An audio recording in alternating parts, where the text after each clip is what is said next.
Hi, folks. Nick Tockert here. Whoops, still having a little bit of technical difficulties. Brothers, sisters, it's been a run. Nick Tockert here with the Historical Fencing Guild. Before we get started, I want to put a huge shout out to Silver Ogre. Silver Ogre. I don't know if he wants his real name said, so I'm not going to say it. But Ogre, you are a great guy. I really appreciate your input, and I appreciate the support. Thank you so much. I know I'm running just in the door at the right time, but folks, the Historical Fencing Guild is brought to you by the Simple Sword and the Fighting Axe, both available through Amazon at www.amazon.com/author/Nicholas Tockert. That's me. We're getting a few things rolling here. I'm still getting used to StreamYard, but we can make really cool things happen, and I dig all the things right now. I absolutely dig all the things. Let me close. Let me come here. Let me hit share there. Shrink that. Boop, boop, boop, ba-doo. Whoa, okay. And y'all got to flash of my Facebook for a second there because that was not what it was supposed to be. Right on time this week. Yes, folks. Um sorry, I actually had a bit of a snafu with Patreon freaking out on me, and I had to check on some people because what Patreon was saying would have been really out of character for them, and I was more worried about their health and situation than anything coming my way. But it looks like everything is groovy, and I know what I left out of the room. That's okay. I have some pretty big announcements. You'll notice if it seems that the here, let me just no, that's not gonna work. Uh, the walls are closing in. It's because they are, folks. Uh, and hi, Cindy Cap. Hi, Thesis. Love seeing you guys. Why did that do that? I wonder. That was really a weird error. Okay, that's going away. That's going away. We don't need that. We're gonna get this fixed, folks. Little technical errors. Never been a problem though. Y'all seem to do well with it. So let's go here. And let's go. Bam. Maybe. Bam. There we are. That means when I close this up and I go here. Did I lose you? Uh-oh. Nope. Just had an extra tab. Awesome. We're about getting things fixed. Gal, I came skating in. Yeah, why did that do that? Yeah, we've got all sorts of silliness going on. Uh why did that do that? Why did I get here on time? Um yeah, see on my show where I'm running the things, I'm responsible for the time shift. So, I make sure I get here on time. We'll see how some of the other programs go, and I love them and I miss them. And like being in this void, I came scooting in because I had doctor's appointment that was quite a ways away from here, and I had to make it from there back in time for the show. So I basically hood slid in through from the door, and I lived sorta. I'm glad you're alive, guys. Hold on. Oh, so what happened? Why am I all spasmy? Um, as you know, I'm funded by a mix of what I sell through Amazon, that being my games and books, and what I make on cons, which I've been able to do since the pandemic kicked in, and the and you wonderful, amazing Patreon members. That's what keeps my lights on. And the thing about it is, boop, we'll do that. The Patreon has a glitch with several people's accounts, and suddenly it looked like I lost a large portion of my patrons overnight. So it was terrifying for me when I just finally got enough money to spend on some of the bigger items that I've wanted to do for the Historical Fencing Guild to build more things. What I have, what am I, Nick? You're double talking and you just don't sound like yourself. I am a little exhausted because as you can see, I've got upgrades to the braces now, new compression grips and stuff, restrapping the hot rod red. Huge shout out to David over at IU Health Arnett, the occupational therapy assistant who's been working with me to help me get my flexibility and function back in my hands. Uh, it's been grueling, and I really appreciate him giving me the help and comment that I need. But I literally keep skidding in.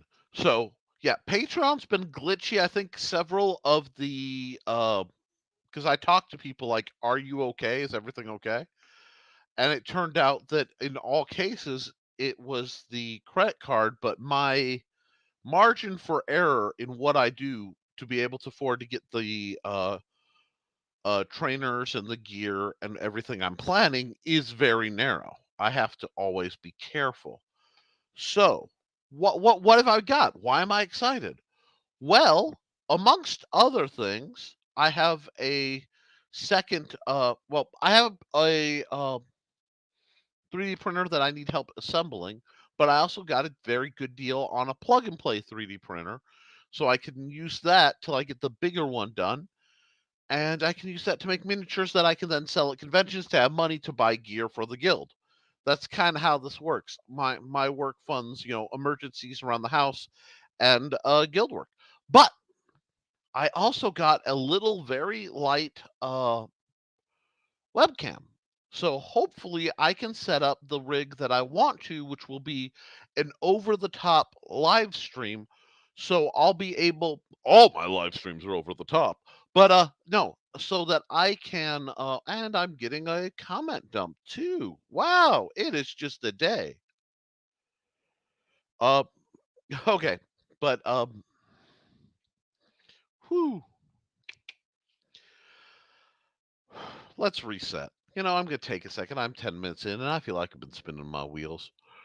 Um With the overhead camera, I can do the leatherworking and intro to armoring videos, and instead of looking at my face, you'll be able to look down in pretty much a POV if I do it right. It may be an inverse POV, so it may be upside down to you guys, but you'll be able to see how I'm doing, suggestions, etc.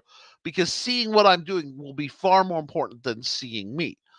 I might be able to set up a picture-in-picture thing. I'm still learning StreamYard, but I'm really looking forward to that. I've acquired a new computer, which may help the processing to do some of that shenanigan. I'm not real sure yet, but that's part of it. So I'm just feeling the pieces start coming together so that I can do some great things I've been planning. And it's exciting and it's intimidating because now I'm at a point where I have to do a whole bunch of work. And basically, I'm the only one who can do what I need done with the meat hooks of doom. So it will be colorful for me in the near future. I have a few other surprises in the works involving, we'll say, set dressing.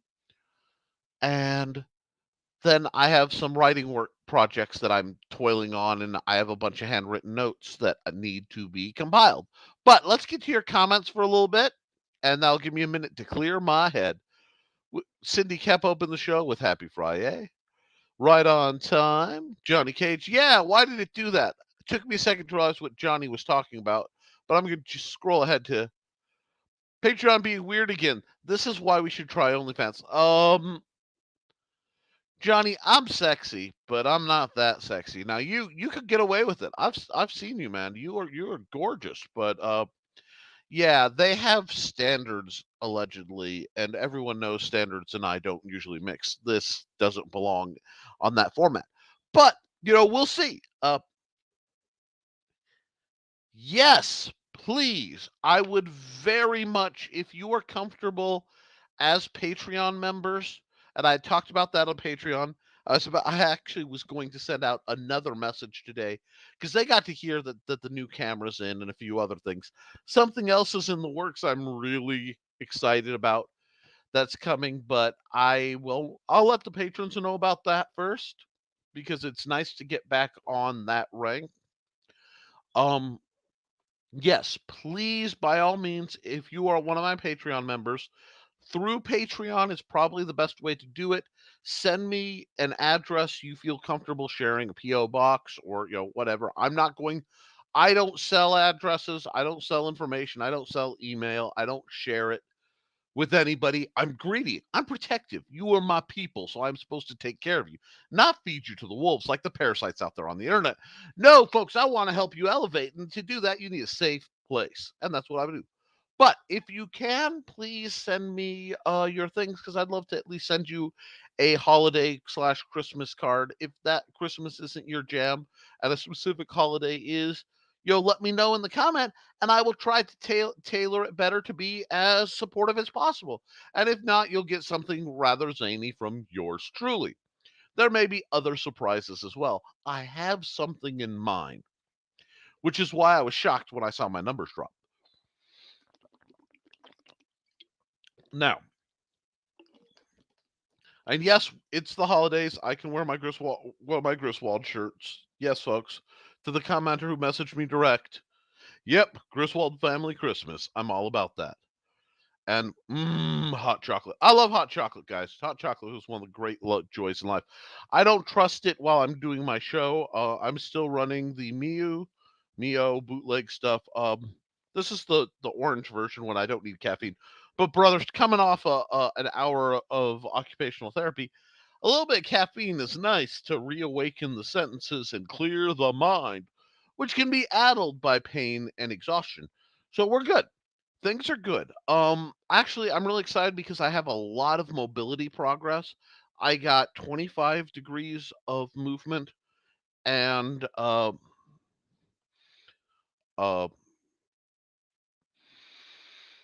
I got 30 in the other hand.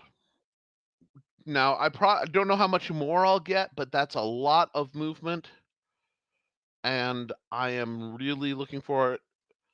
Now, folks, I'm going to tell you, Cindy Cap says hot chocolate is evil. Cindy Cap has a vast number of colorful allergies, and I genuinely think it stinks that someone so wonderful has to deal with that. That being said, friends, friends, y'all know Cindy Cap is one of my favorite people on the planet. And we know, we all know, no, certainly not very nice, very evil, like Danhausen. Uh, you know, here's the thing that stuff would hurt our dear Cindy Cap. Hot chocolate would cause her distress, illness, and other unpleasantries. Therefore, as loving guild members and supporters of the show and each other, it is our obligation. Morally, I have no choice in the matter to seek out and slay as much hot chocolate as humanly possible. That's right. I'm calling a jihad on hot chocolate, a crusade of chocolate ingestion to just take the lives of the hot chocolate that dares to intimidate or threat our beautiful, wonderful Cindy Cap. So, when you're out there these holidays, get your hot chocolate, down that stuff, and remember Cindy Cap when you do.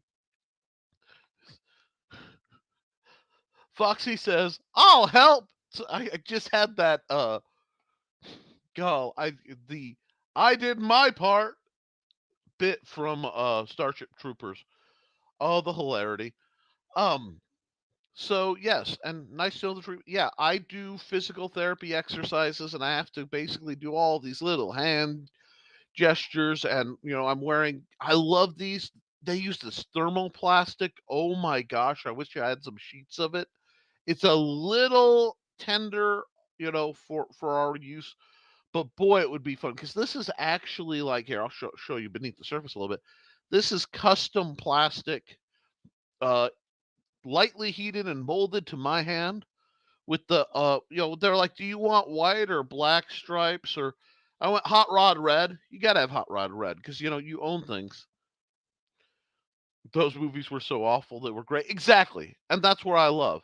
I love films that have that line, where you have to have a sense of humor and you have to be able to laugh at the absurd. I'm a deep, passionate lover of the absurd, and I try to generate as much absurdity in this world as possible, along with my missions of trying to, build everybody up. Because frankly, folks, that is the war on depression and darkness and entropy itself is to simply laugh in the face of the machine. Oh, I got a big old comment. Good and feeling better.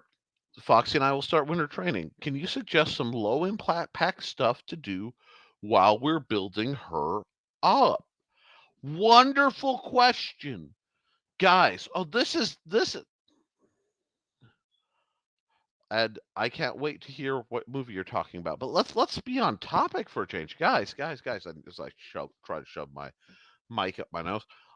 This is great because what this means when we're getting into winter and low impact, here's what you want to do. You want to think in terms of Tai Chi, okay?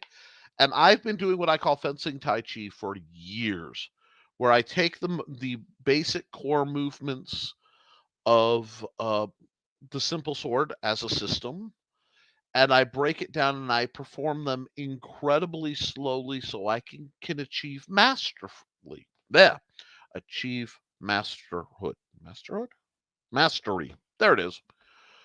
Uh, because what you want, and like I said, I'm a little scrambled today, but you want slow, light motion. So if you can get that, go through all your blocks, go through all your exercises as slow as possible, and in uh Foxy's case, very very light trainer. You're not looking for speed work. You want to get to know how your body moves, because the first thing you need to understand is, it sounds stupid, but you got to do your dancing. You have to do footwork drills. Um, Let me see. Can I share an image? I mean, I'm pretty sure I can. Banners, comments, brand. Okay, I'll have to look at how to share a. Oh wait, I know what to do. Okay, where is my? I don't know where that file is, but what I'll do is I'll talk about the circle and the cross. Is it in here? Let me double check. I think I included it in the footwork section. The problem is I have a couple extension books that I was working on, and I want to make sure that they're uh, reflected. Movement. Now that's the Spanish magic circle. Did the circle and the cross not make it into this edition? That I may have had to cut that for length and other confusion. The beta readers didn't like the well, not that they didn't like it. It was just there's some dispute on where it goes. Okay, cool. Anyway, the circle and the cross is a diagram I will show you when I can find my copy because it is on my phone. Again, if I can find where I downloaded it. But the idea being that you have a Spanish magic circle and you have cross steps. So you can go forward, you can go back, you can step to the side, step. What you want to do is practice essentially a slow box step. Step, bring your foot back. Lead with your back foot, bring it forward. Now later you can cross your legs. You can do things when you get to know how far a step is naturally. Because what you need to do is learn your personal body movements, your range. Up, let's see. We've got some great comments. Cindy kept us that. Oh, yes, I'm actually looking forward to if that's the sequel to the original Iron Sky. I'm all for that. All she wants to do is dance. And you can can fight if you can dance, have good footwork. That, you know what? That's true. You definitely, and what it is you want to be able to know a step comfortable is here, pull the foot, and you're always going with the lead foot. This is one of the situations where I'm currently filming and how I'm filming is interfering with my ability to do it. But so you take your standard position where your dominant foot is pointed toe with the bad guy, rear foot shoulder width apart. You're at about a 45-degree angle from the line of attack, and your toe is pointing out in a natural position in that back leg. If you're going back, the back leg goes forward. If you're going forward, the forward, and then the back leg. If you're going to the right, your lead, if you're assuming you're right-handed, your right foot goes forward, then your left. Going left, left foot, right. Practice this.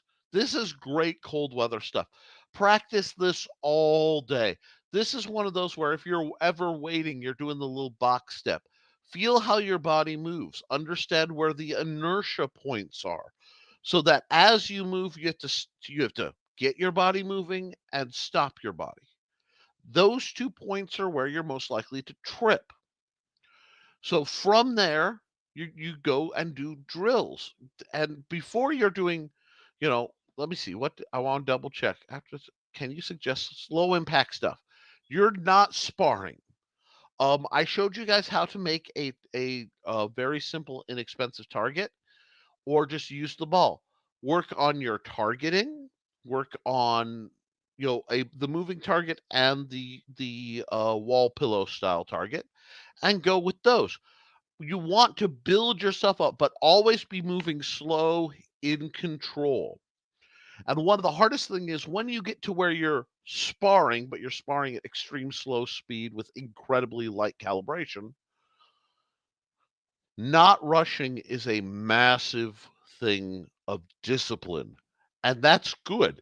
You want to develop that discipline.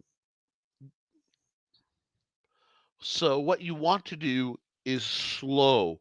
I can give you more.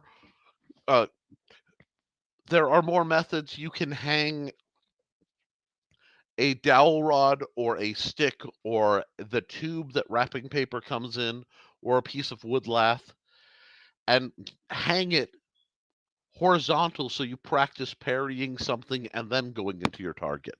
A lot of slow solo work can be done with a very light sword simulating object, because you're not worried as much of training the muscles to handle it. First, you're training the nerves.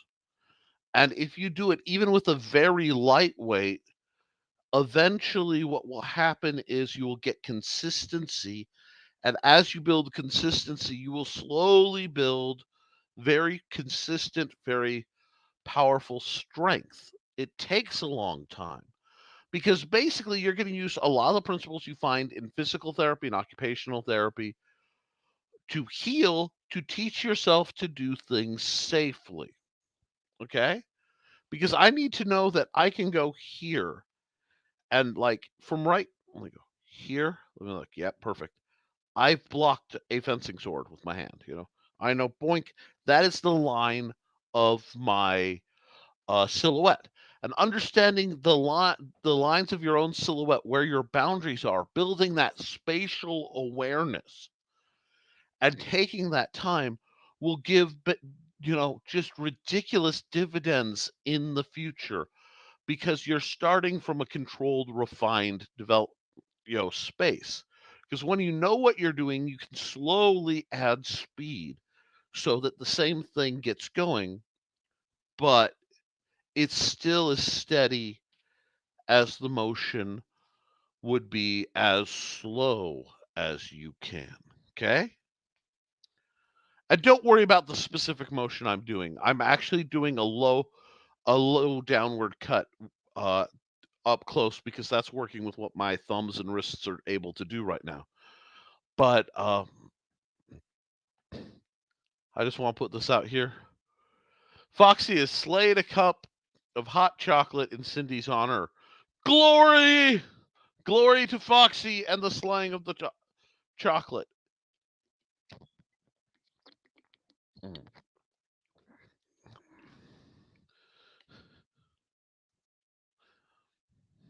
Chocolate, chocolate for the cocoa god. Marshmallows for the marshmallow throne. Ugh. But yeah, I think yay for Kavat. For Fireball and our gosh darn beach day. But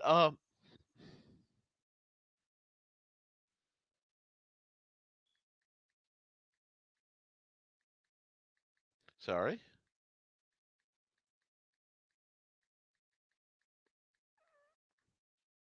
Whoops. Typo City.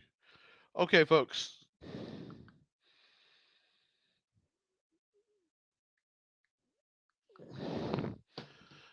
Now, yes, Slay, that's it. Frog G in the house. So glad to see Frog too. I have something planned. So if you missed it, my wonderful supporters, please through Patreon, so I keep it straight. If you are willing and comfortable accepting um correspondence, send me an address you're comfortable accepting correspondence at. I won't be upset if it's PO boxes or whatever. I want to send you some surprises, a Christmas card or something. I want to, and by something, y'all know me. You know I'm gonna do something. You just don't know what, because I'm not even sure what, and that's awesome. Did I have a happy week? Oh, happy week. You're asking Froggy. Frog G is the hippest hopper ever to hop. And I and my gnome are jealous of that man's wrenches. Frog, I don't know. I know you normally plug everybody else. Please plug your comic and stuff in the comments for me, please. Awesome, thank you. And I will get those out now. Let's be honest, we're dealing with the United States Postal Service in a post-Trump world, uh, at least for now. Will what I send will get there when it gets there. That's the post-COVID holiday world, and I'm okay with that. But yeah, thank you. Yeah, we have that coming, and I am planning. Let's talk some stuff. A couple of the patrons have actually asked about possibly me doing just live streaming and letting them, like I do this, but sending them the invite and letting them get on. Oh, is that how that goes? I have no idea. Oh, let me see. Can I do that? I will have to figure out how to mod that. If not, Frog, just send me a link on Twitter and I will send me your links on Twitter and I will cut and paste them myself. My net just being. Does this mean a random newsletter? Something is coming. I have a couple things in the works, but I don't want to make promises till they're all ironed out and groovy. But there will be definitely something special coming around the holiday season. Uh, thank you. And the reason I'm not making Frog a moderator is one, Frog doesn't need the responsibility, and two, I'm not sure how to do it. I'm still learning StreamYard, guys. So appreciate the patience and the tolerance. But let me see. Check my messages. There we are.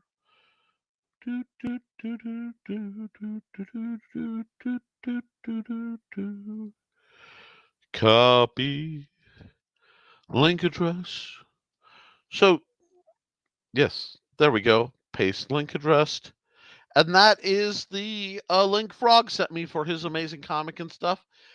He does neat stuff. And that's one thing. I know some amazing creators of an assortment. I've had a couple people message me that, oh my God, that person is of that political thing or that political thing. Let me make clear my stance. If I think the person can be civil, has something to say, and I enjoy what they're doing, I'm going to plug them. I really don't care beyond that whether I agree with them or disagree with them.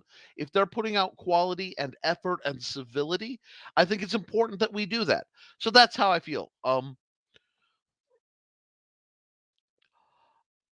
Oh, I bet, because Kate, I love this season. The forest around the house is so green. I bet it's gorgeous down there. I absolutely, without extending, uh, Johnny is somewhere on another, on a different hemisphere from me.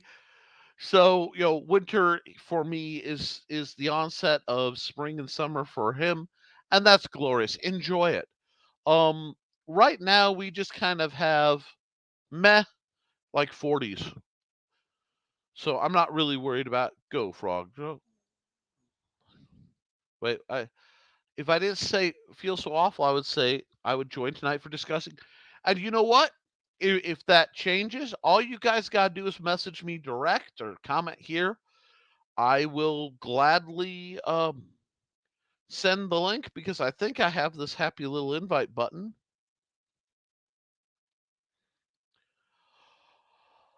Awesome. Frog G. Now, see, if you don't know, I've spent last few months over on Red Valkyrie Presents Dice, Dames, and Dudes. Hey, I even said it right the first time.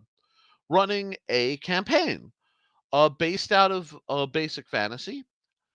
And that's where a lot of these wonderful people have come from. And the viewers were kind enough to make a theme song called Valkyrie's Call, and other really neat support.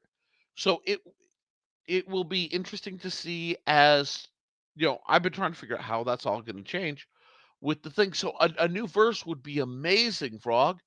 I know Shay would love it.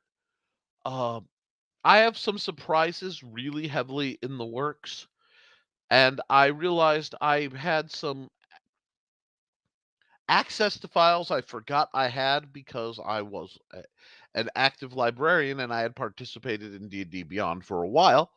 So like 5th ed is now something I have the ability to be very comfortable with. So I'm going to be very comfortable with it and I'm looking forward to that. Let me make sure there's nothing else there. Cool, cool, cool. We are just hopping and popping. Alrighty. So we are rocking and rolling and it is a good time. Well, let's see. Come springtime, Foxy and I will let our animal sides out. I hope you do. I limp and hobble everywhere. So don't feel bad about it. I walk in places between and I see that it which is unseen, and I stride on merriment, clothed and cloaked by the sunbeam. Made that up just now. Not bad, not great. Needs some tweaking.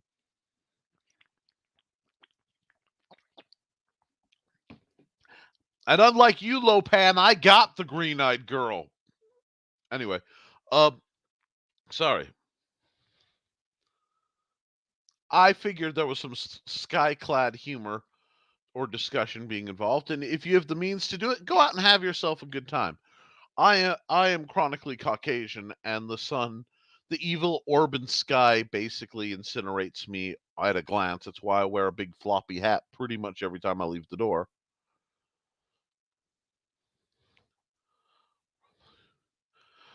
I will probably be due to the sun. I see.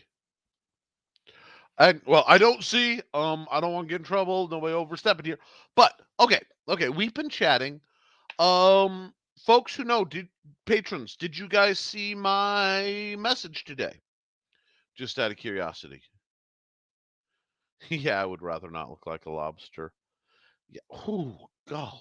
Mmm. The nerves are not. Ooh, that's not kosher. Well, I got to do something I don't want to do, but I'll deal with that later. I can deal with that for another hour and a half, please. Anyhow, the son and the son and I don't get along that well. I feel you, Johnny. I've been accused of being a member of the undead. Saw that I received one, haven't checked it yet. Okay, basically I told you what was coming and gave you a few. If all goes well and the delivery, gnomes do their job, I should have something to unbox tomorrow. Not tomorrow. I hope it comes tomorrow. I'd be happy with that. But unbox by Friday. Either I'll do a special unboxing video or I'll do it and I'm really excited because it might be a game changer for my situation. Because yeah. Hold on. Let me see. I'm actually because I've gotten sunburns indoors. I've gotten them in cars. I've gotten sunburns with the curtains closed, like indirect sunlight was enough. In my youth, I was basically one big red splot most summers. What? The sun and the vampire don't get along. That's just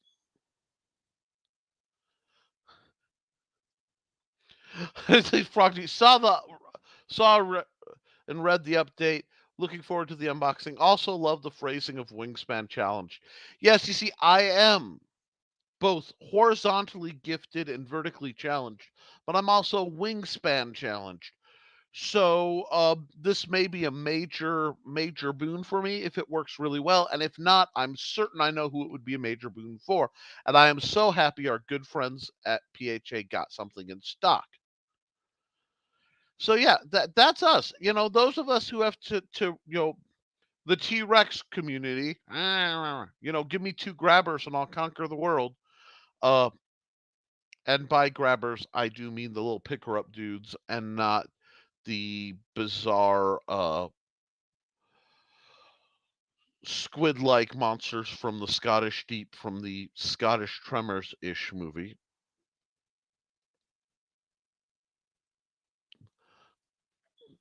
I was a little short hobbit person. And there's absolutely not. I love it. I love short people and tall people.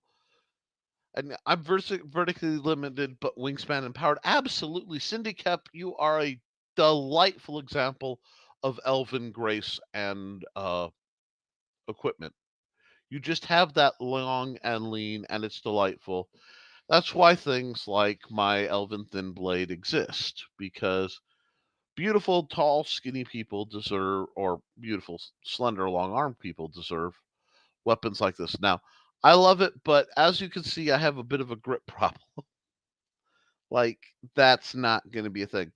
So, I may actually be investing in uh,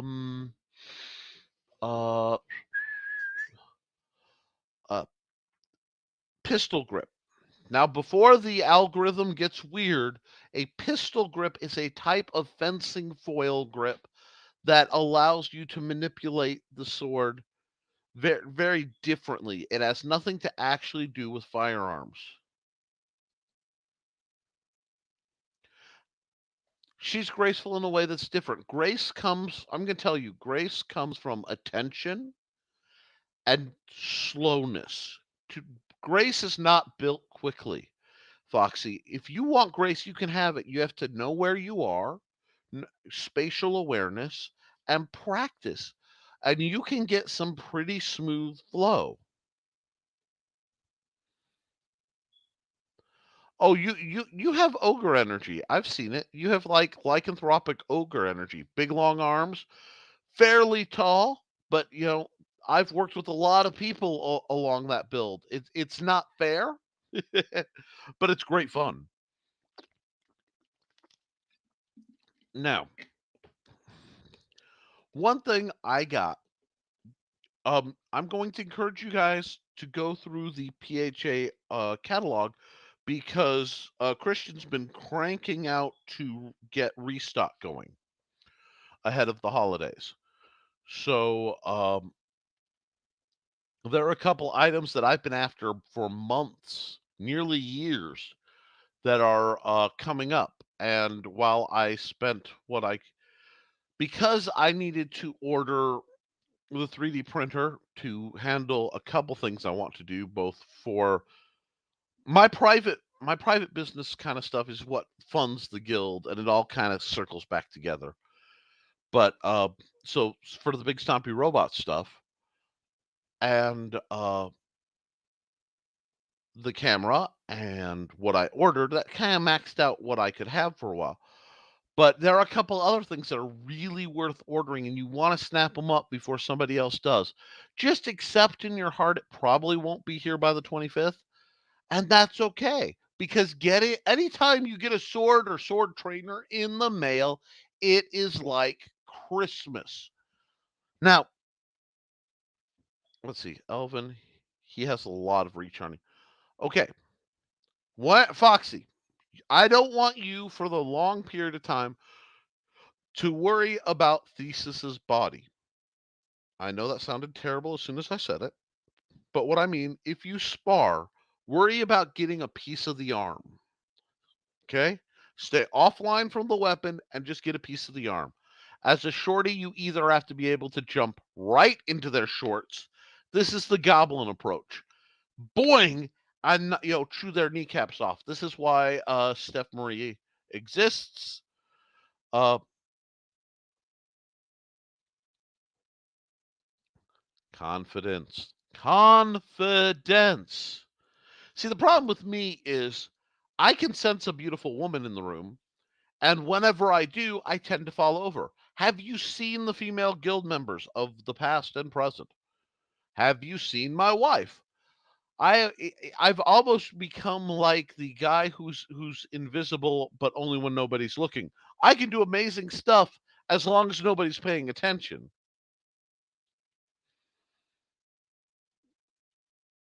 LOL. And yes, and I'm back in the gutter. It happens. Be very good at dodging, and counters are your friend. Yes, let's talk about something. I am so happy. I'm not comfortable sharing the video links, ownership things, but our friend Thesis on the Historical Fencing Guild public group on Facebook, and if you're not on that and you're watching this, why not?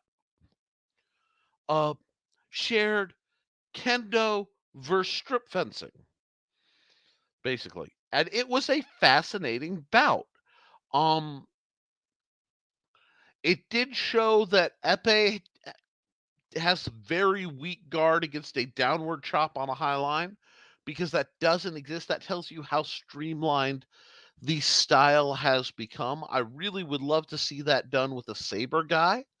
I think that would have been a very interesting bout. I'd like to see more cross style fights. One of my favorite things as a martial artist and as running this organization, which the Historical Fencing Guild was originally set up for two goals, folks. Two goals. Helping people learn the basics of swordsmanship, regardless of health, wealth, or traits. So I don't, because I'll be honest, I don't care if you're broke, don't care if you're rich, don't care if you're tall, poor, don't care if you're gay, don't care if you're bi, a straight, pan, switch, whatever. I as long as you understand what consent means and you're civil, I genuinely don't care. That's your business. But if you want to learn to fight, I believe everybody should have the right to learn to fight. And so I knew a lot of people from different organizations who were being blocked, gate kept from participating because of something like that, which is ridiculous. And that's the nicest way for me to put it without turning it into a multi-hour rant, which involves banging on the table. But the other thing is making uh let me zap that, zap that. I'm good at avoiding. We'll talk about voiding. I like voiding. We'll talk about voiding.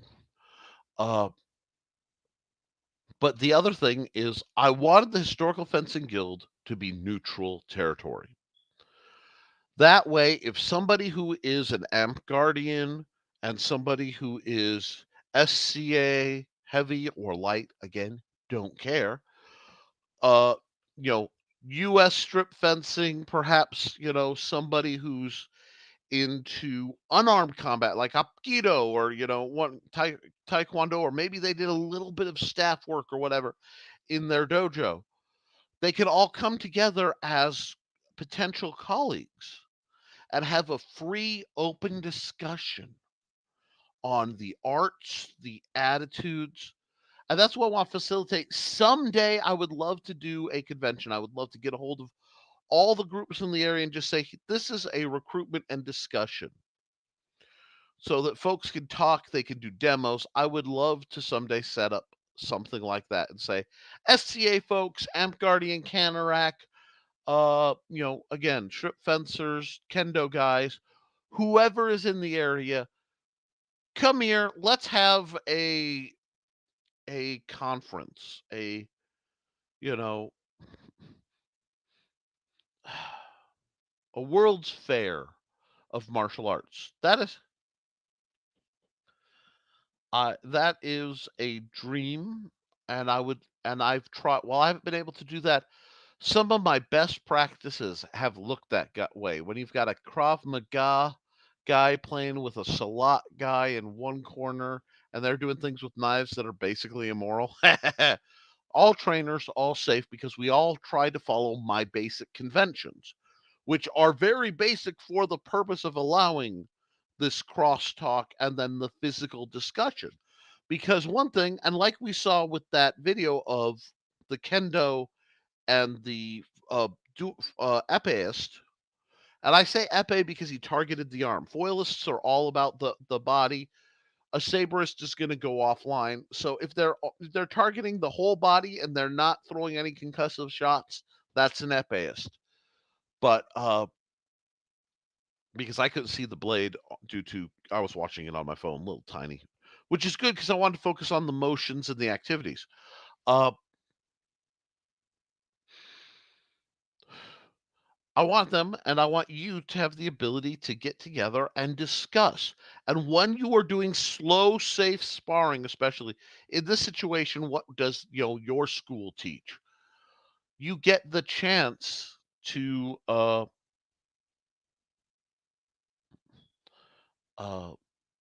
analyze and understand. There are far too many martial arts, and this is one of my soapboxes, that people will only spar with or train with people in their art, and that makes a very hmm, insular is a nice way of putting it, insulated style, where what's lovingly referred to as bullshido can flourish, especially if you have people playing along because they're supposed to. Uh, the best bouts I've ever had have been with people like Sword Sage or John Miner or Steve Clausen. Obviously with Trelena, but that's just fun. But people who come from a different tradition, um, Rex Hood, ow, amazing swordsman. Uh, and then a bunch of people I know through the SCA. Peter Van Doorn was like utterly inspirational. Whatever you have to say about the man's politics and what he may or may not have done in the SCA, as a swordsman, as an instructor, as just somebody to talk to, one of the better experiences in my time in the SCA. Uh, But when you cross people with different backgrounds, you learn the strengths of weakness of yours and theirs. And that's important. It's like I've learned from cooking Chinese stuff some spice changes that go into my soup. You know, I like to eat, I like to sword fight. Same idea. Oh, sorry, guys. Oh, oh. But, oh, you know, still here. Think I know what's going on. Anyway, we're getting ready for a payday break. But I'm going to make commercials or something so I can actually eat a payday and not like interrupt the flow of the show. I've got some ideas in mind. I just have to figure out how they work. But being able to have that conversation is going to make everybody better. And if it's done respectful, what we need as martial artists, and I believe as individuals, is to move away from the attitude of debate and into the realm of uh, discussion. A second.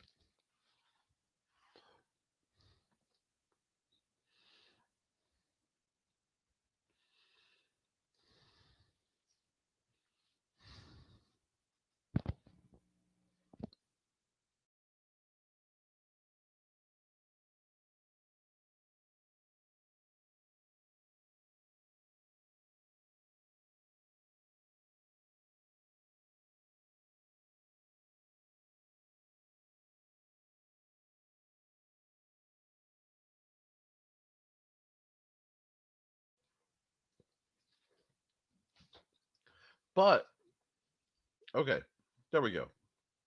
I would love to see it, and I would be happy to comment on people's uh, own videos. I'd even be willing to do a viewing and break it down live on the show if you'd like. And that's open to anybody. I would love to be able. Maybe I should do that with my own videos. Would you guys like that?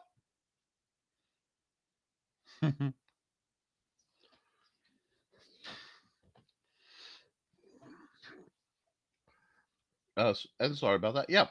And they're sharing virtual cupcakes around. I'm all about cupcakes. Strip fencing. When I say strip fencing, it is a slightly, sorry about that, derogatory term. It's not derogatory, but it's fencing done on the line. Uh, there is a strip that is laid down that fencers can, they cannot deviate. It keeps them on the line of attack, and it keeps the fight very controlled. It allows for right of way. See, a strip fencer cannot attack unless they have already dealt with any uh, incoming threat. So, in most systems, that's basically right of way. You don't get double hits. Now, when you're fencing in the round, you're doing like SCA, that's out the window, and it makes it more dangerous. Um, and yes, oh, virtual popcorn. Yeah, let's get into it. But yes, I understand the strip fencing jokes, and if it gives, look, if I can give you a suggestion that gives you and Thesis a, shall we say, enhanced evening after the show or after your bout, who am I to complain? I'd like everybody to be happy. So that's what I'm about. Ha ha! In strip fencing, I get smacked right away. Yes. Oh, beautiful. Gotta stop clapping. Mm. But beautiful. Sydney Kemp is the queen of pun based humor. She really is. Uh, and yes, all of that, all of that.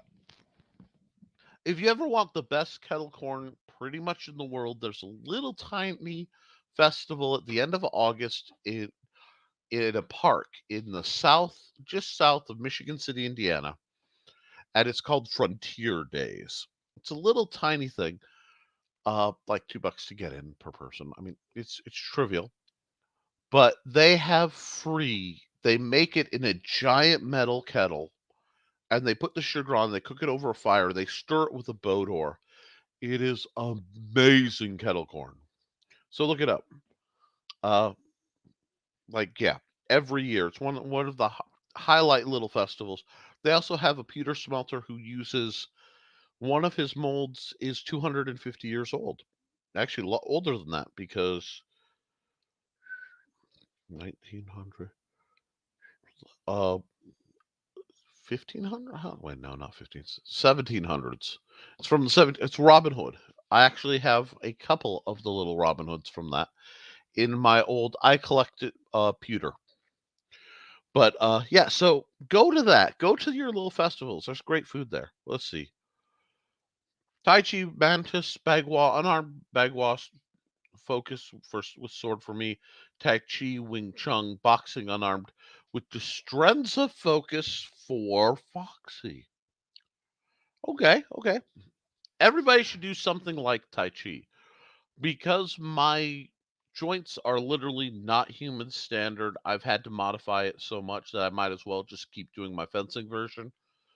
But all the motions blend over, and it allows me to redirect attacks marginally well.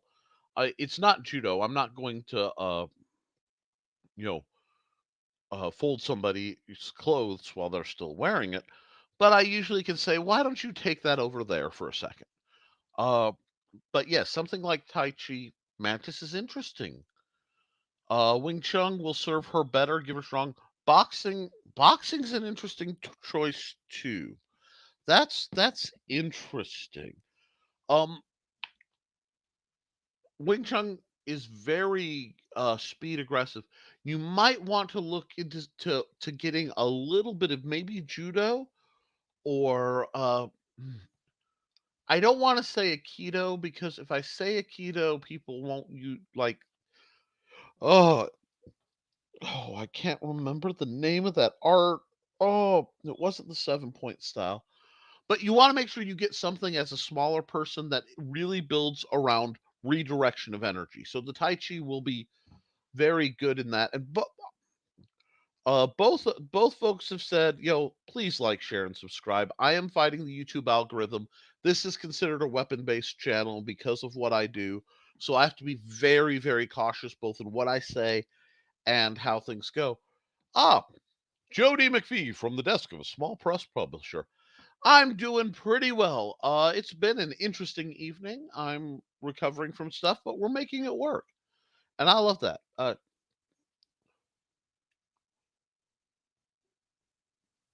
Yes, there was a beautiful video DVD, and I'll look at called Chair Tai Chi.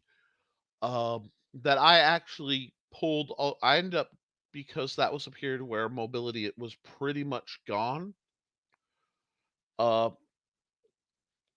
Using that really helped me get a lot of what I had lost upper body while I was working on my just getting my legs to work back. So the modified Yang short form, yep, 24 form. Okay. Has a lot that can come in. What I did is I played with it and anything I found that reflexively countered a fencing reflex, I negated the thing that countered the fencing reflex because I did more fencing than I did open-handed. Um, he added that because I have a pretty strong upper body. Okay, okay, I can see that. That's interesting. There's something I like the boxing, believe it or not. People discount boxing as a martial art way too much. Um, a a true boxer is a devastating force. And yeah, it's punch oriented. That doesn't mean it's not a martial art at all. And I've seen boxers tear apart kickboxers. I've seen, especially if they've got some float to them, you know, the it's just it isn't pretty and doesn't have a lot of mystique, but there's actually a tremendous amount of depth to boxing. God, what's his name? I lost his name and it will shame me.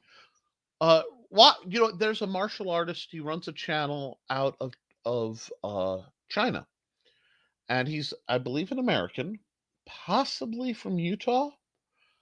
And he Ramsey Dempsey, I believe, is the name.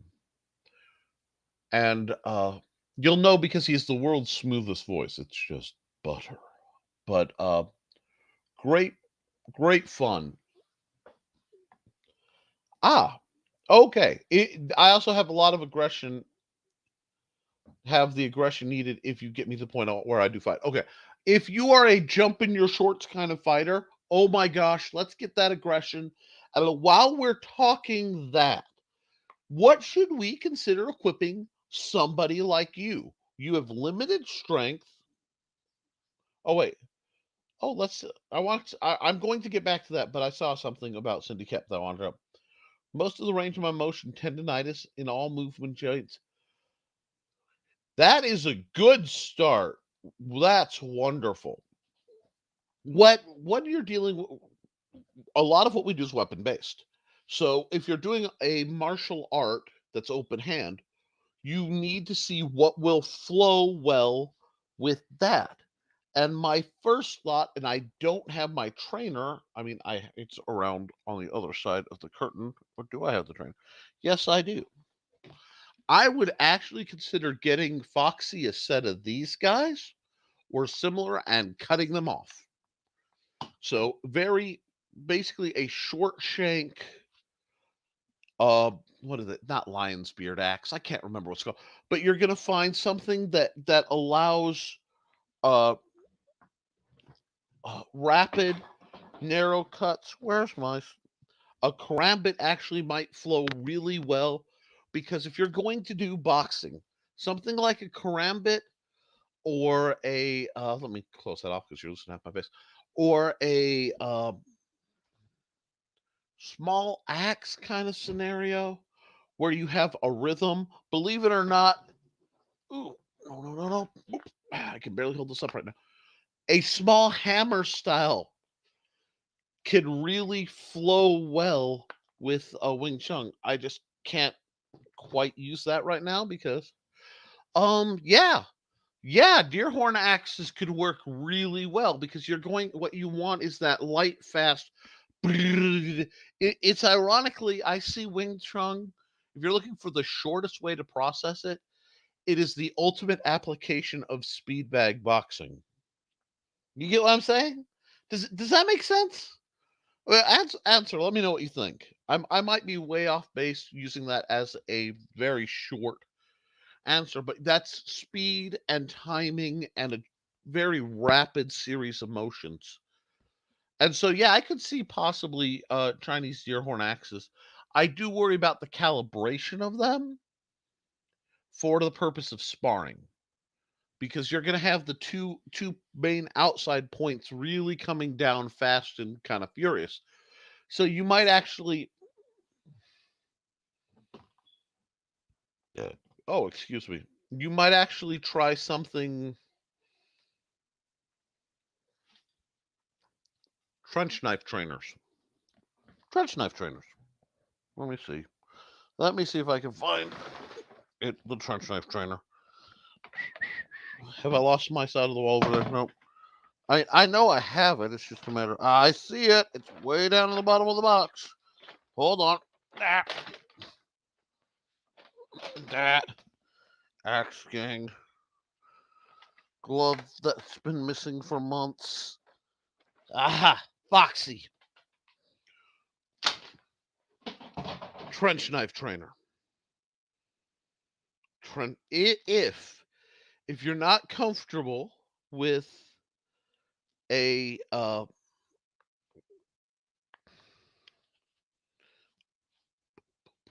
yeah, that retention, bam.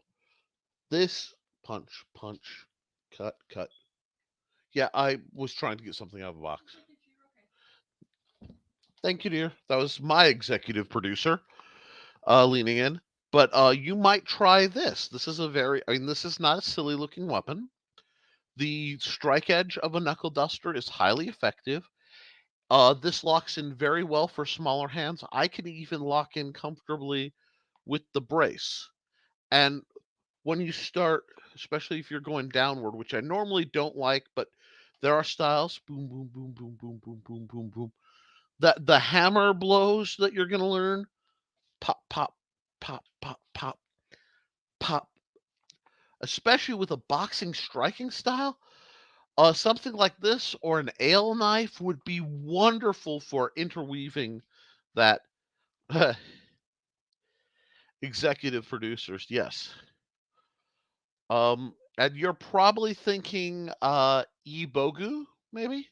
I think Ebogu puts out uh some plastic trainers. I don't know if Vulpus Arms, is it Vulpus Arms? Vulpus Training Arms? Anyway, the ones who made my axe, they might have something like that. Look through their stuff. But I think you can find a small hand protective thing that oh no, not a knuckle duster because a knuckle duster wouldn't at all be a good don't no. No, if you're really a striker and it sounds like she is, um let's play with that. Maybe rig her some guitars. Let's rotate that. Can you make that work?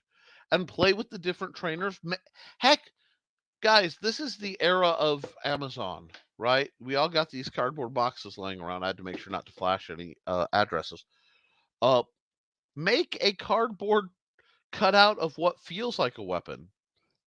Ah, yes. Deer horn knives, yes. And they could be He's a surgeon with those things. He's hit me from angles I don't see coming. And they do. It's just I find the calibration on them can be a little tricky to do safely because it's really easy to get that kind of karambit drag and really do some damage with a trainer. So it's a style that we are past the top of the hour. So I want to again pause. I wanted to shout out to Silver Ogre. I have your real name, sir. I'm not going to use it, but thank you for supporting. I want to shout out to Frog G. And I want to take a second, guys. I want to shout out to Ronald Rain because he doesn't make the programs a lot, but I get a lot of contact with him. And I want to put a shout out, of course, to Steve Augusto. Now, I'm not missing folks. There are some people, more people will get shout outs later.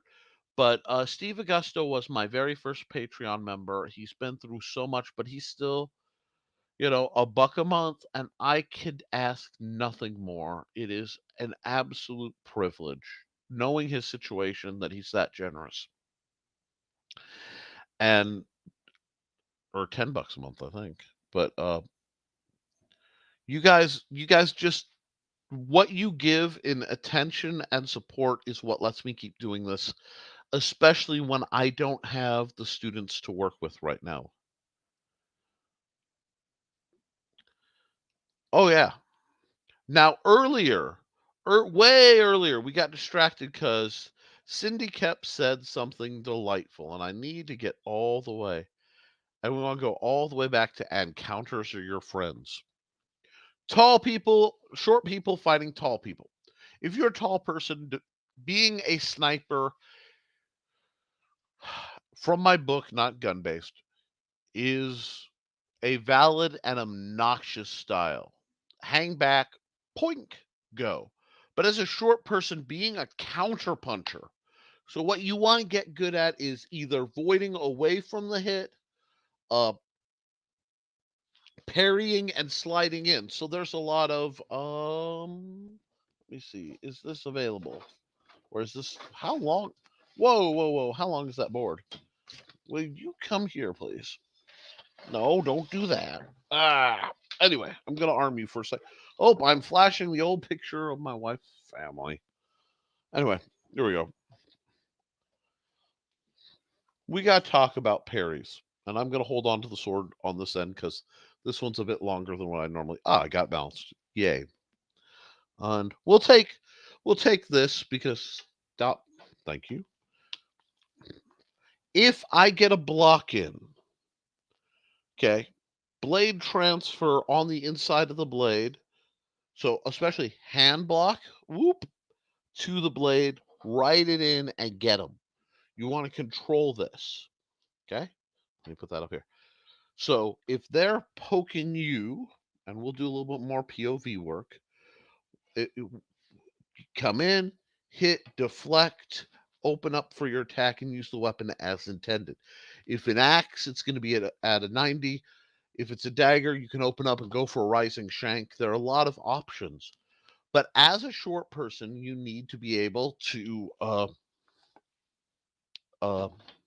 void. I need to be able to parry. Now, this is one of the great debates. One of the great debates in what we do is hold on. Yeah, by just being I was fighting a guy wielding 240s, and I managed to disarm him fighting sword and dagger, and he lost a sword, so I chucked my sword. And he went, that was honorable but foolish. And then I pulled my other dagger. Now, mind you, these are short swords, about 18 inches long.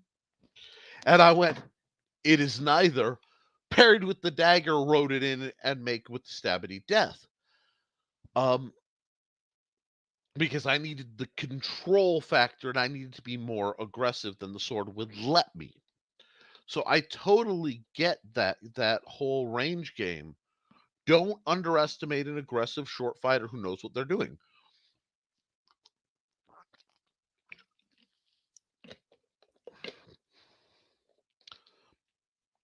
Yes, yes, yes. Cindy Kemp. I love. See, this is what I love. I'll talk about something, and she'll be like, "Yeah, Degrassi." Degrassi has a fun counter where you parry with the sword, replace it with the dagger while stepping in, then slice across the upper chest and with the sword, and then stab them in the chest.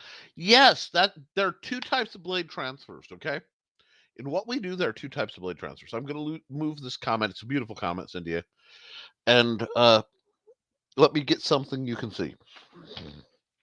First type of blade transfer is one I was notorious for. Swords in my right hand, they have closed on my left to deliberately shorten my reach. I extend, catch, and I continue the shot. I have transferred from one hand to the other to get the weapon where I need it to be. That is a blade transfer. The other blade transfer, where did your sword go? Oh, guys. Oh, here it is. You gotta quit being so slovenly with your swords. I'm gonna make a new rig for this. I think that might be part of 2022 is making a new rig for this. Let's grab this guy. Well, maybe. Oh, okay. That's colorful. That's really stuck. Fine. Blade transfer. I need something else to be pokety with. Give me a second. It's hard to balance this many weapons. Okay. You stab me. Anyway, I'm coming in, parry with the sword, switch with the oh, that you can't see that, can you? Okay, let's use this little dude then, because it's visible. I like the other one better, but we'll do it. Parry with the sword, catch, trade off. So you're stabbing me. I catch it with my sword, block it offline, maintain control with my dagger. So this is keeping you from easily just stepping out and skewering me. And with my sword, I can ride the open line of attack and make with the stabbity death. That's basically what Cindy's talking about. What you do on the other end. This is also a blade transfer. I've transferred the opponent's blade from one weapon to another to maintain control. That happens a lot when you are wielding sword and dagger, sword and buckler, or even cloak and sword, cloak and dagger, etc. And rigid parry, definitely rigid parry for days. You're catching it with your walking stick. The cane part of a sword cane. Parry, you shink, bonk, block, shink, cut. Oh, hi. Uh, these parries are part of what makes multi-weapon fighting fun. It keeps it dynamic. I enjoy two-weapon fighting far more than single dual style. I always have, and I probably always will. It's a it's a means to keep everything fluid and going. And the shot comes, you move it offline, control, pop, okay, it's come, I caught with the sword, it's still coming, put my dagger to move it a little farther, free the sword, and just open up the line and say hello. Okay, let's see what we have. That's still that. Is that similar to why Clive Barker had Bonnie carry and fire the Tommy gun? She couldn't hold it steady with a dead eye due to weight. She was able to take out below the midsection. Hmm.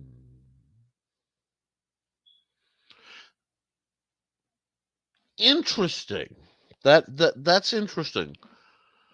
Uh, I have to think about that one because crossing firearms logic with blade logic sometimes gets a little hinky. Uh, is that similar to the reason why Clive Barker had Bonnie carry and fire the Tommy gun? She couldn't hold it steady to a dead eye due to the way she was able to take out below the. Yeah. Well, uh, I really hate the depiction of women unable to handle muzzle rise. You see that a lot. Um, Especially on something with a Tommy gun, which, yeah, that is a lot. That's a lot of 45s doing a lot of power. But it doesn't take a lot of training to readjust people, and it's complex. So I'm gonna have to put a little asterisk and really think before I can give that one an answer, because interesting that's an interesting query.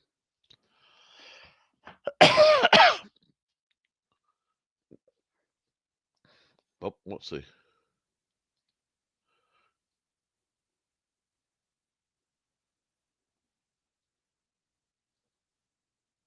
Yes, yes, okay, and yeah, that's the thing. Uh, the wielder's style will choose the weapon, not the wielder's desire. There are weapons I would love to be able to fight better with, but whenever I do, it's not necessarily comfortable for me. Um, so I learned to go with what works for me or what accomplishes something the other styles I do don't. It's like that's why I like paired weapons that are relatively short. Um, I'm not a screamer guy, oddly enough. The screamer rhythm counters my fencing rhythm. Does that make sense? And my fencing rhythm's been with me longer, so it's there, but it's not. It's interesting. And yeah, but she is okay. If Foxy is basically a short end striker, pop, pop, pop, pop, pop, having something that builds around the advancement of the striker martial arts skill tree, the tech tree kind of thing. God, I left my little headband thing in the living room, and I am feeling it. Uh, okay, good, good, good. Um, that would work really well. I'd like to try fighting with katanas, but anytime I get one in my hand, it just feels wrong. Um, I'm gonna ask you. It's gonna sound odd, but how does a good Dao feel in your hand? Because it might be that you simply prefer one-handed weapons. It, and let me put it this way: Are you more of a Dao guy or a Jin guy? That will tell me a lot on this question. Because a Dao, people forget that the katana is an evolution of the Dao. Oh, you know, it basically, the Chinese had similar style weapons and went different directions with them than the Japanese did. And the katana was made in part in response to the lack of materials on the island. Yeah, see, Jin. Okay, a to break it down, you take a foilist. A foilist does not like saber. A saberist does not like foil usually. They're diametrically opposed perspectives, very thrust. So katana's not, if you don't like Dao, katana's not going to feel comfortable, nor will arming sword or great sword. They just really, the flows won't feel right. I'm assuming you mean one-handed Jin and not like crazy two-handed Jin. Okay, let me see what it says. Wasn't sure if it was far to say that it's similar to why short people using Naginata spears using that logic. They have a better op. Oh, yeah, absolutely. Okay, okay, that not uh, it was too fair. No, no, no, absolutely. I favor a short spear. I love my 5.5 foot, 6 foot boar spear. I adore that weapon. John Miner made it for me, and I absolutely love it.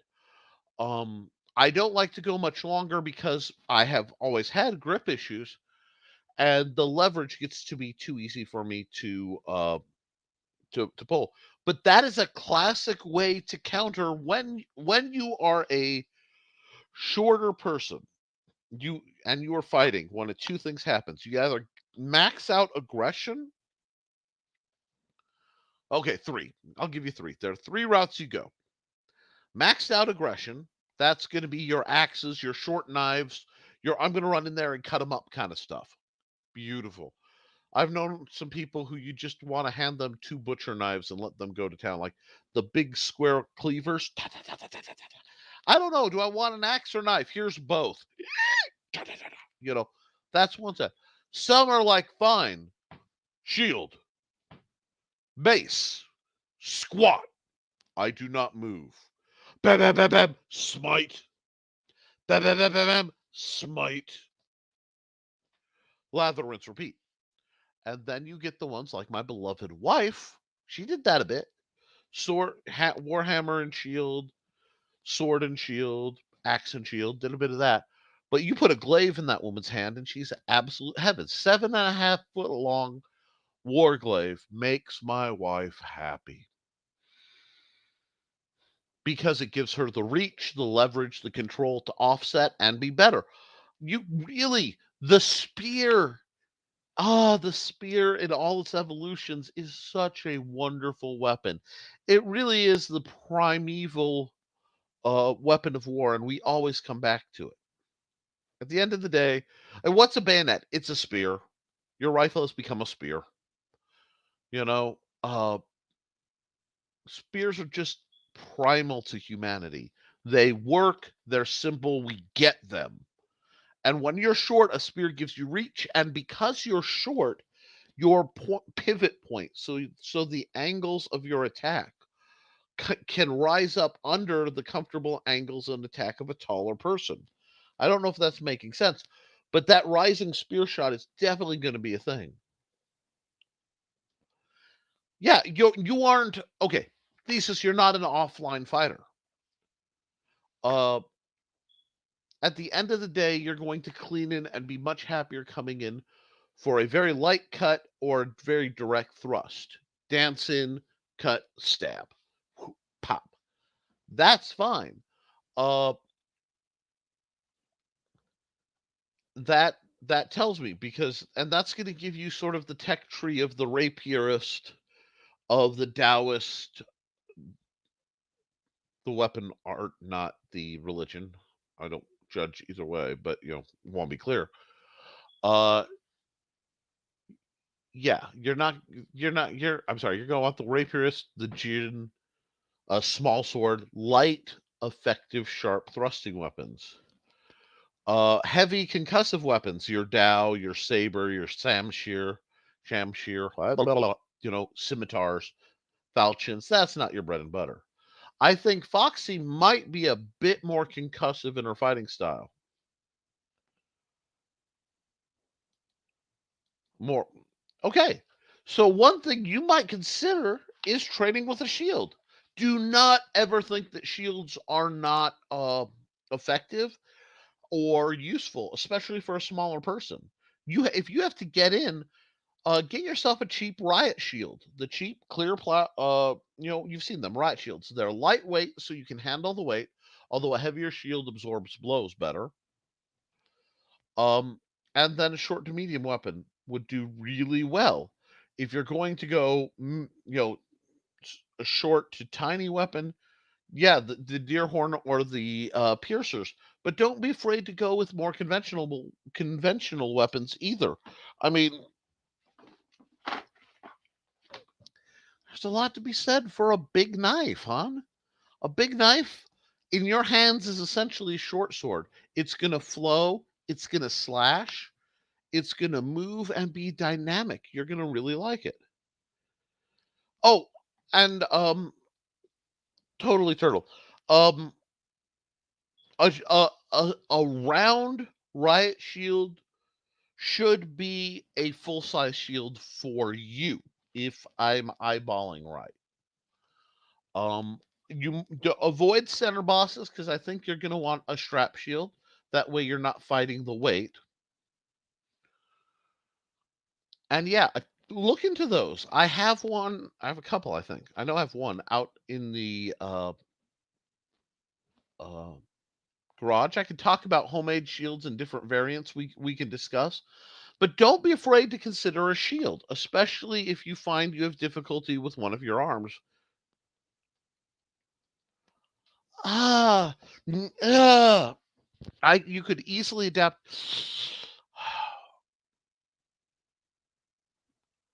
The problem is the linearness of Destrezza. Okay. The footwork, absolutely. The footwork of Spanish Magic Circle could be very, very powerful, but it really requires the geometry of an extended straight blade. And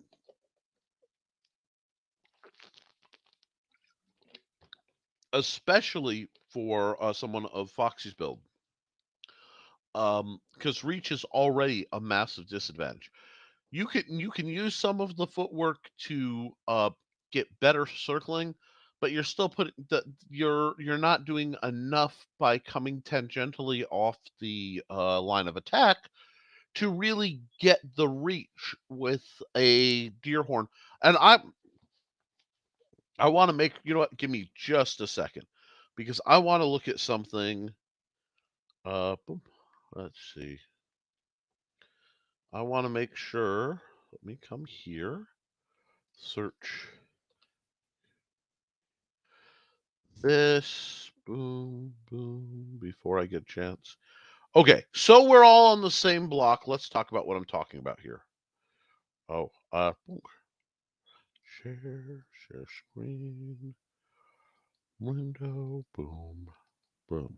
Okay, so what you're talking about is a deer horn knife, and I'm going to just do this. This is a PHA trainer. Please be sure to use my affiliate link. I would love to actually get some money from that. But a deer horn knife looks really complex, but it's basically a double-ended uh,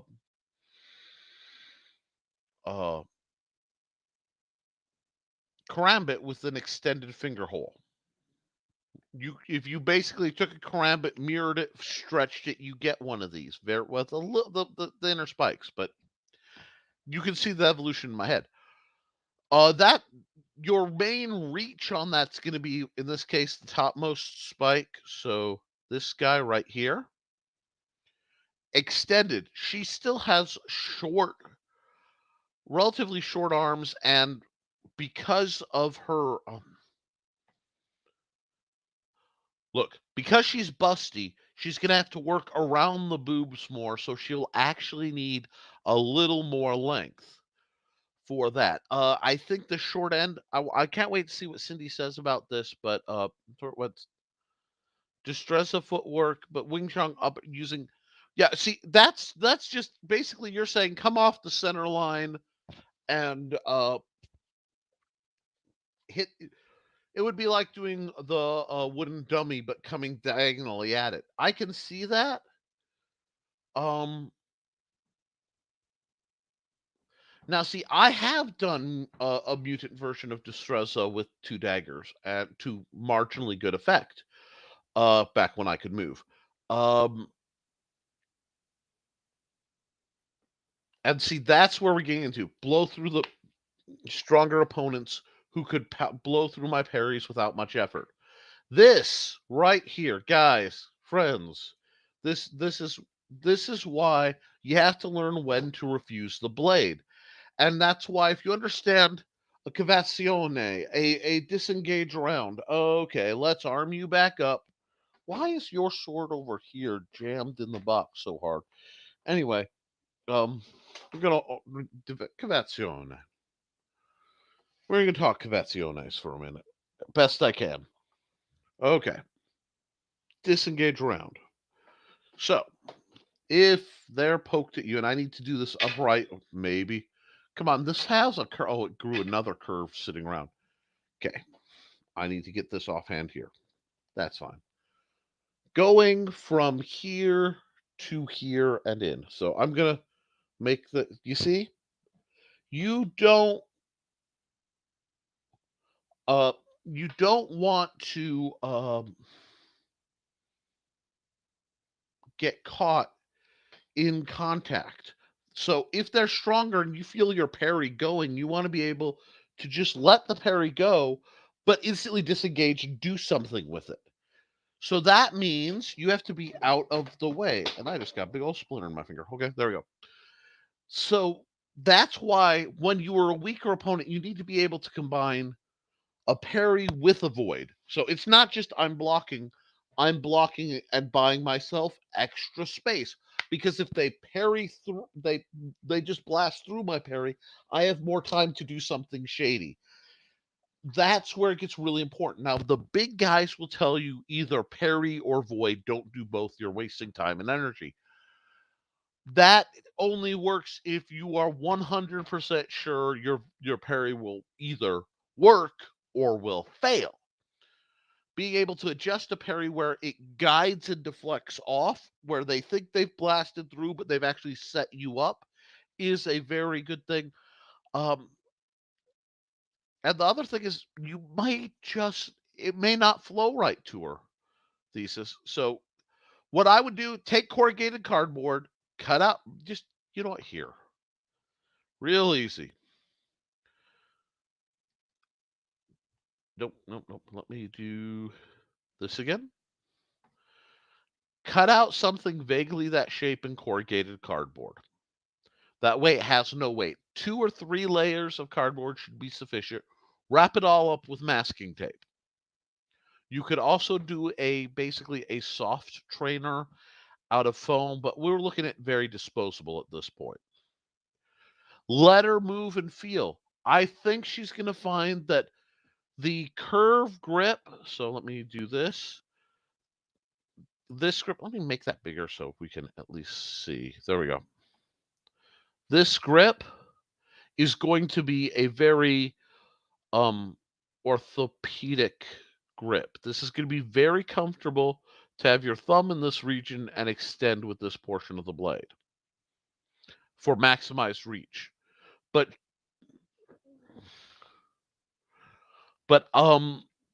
I think she's going to find herself frequently coming up a little short. Now, give me a second. If we come over here and we go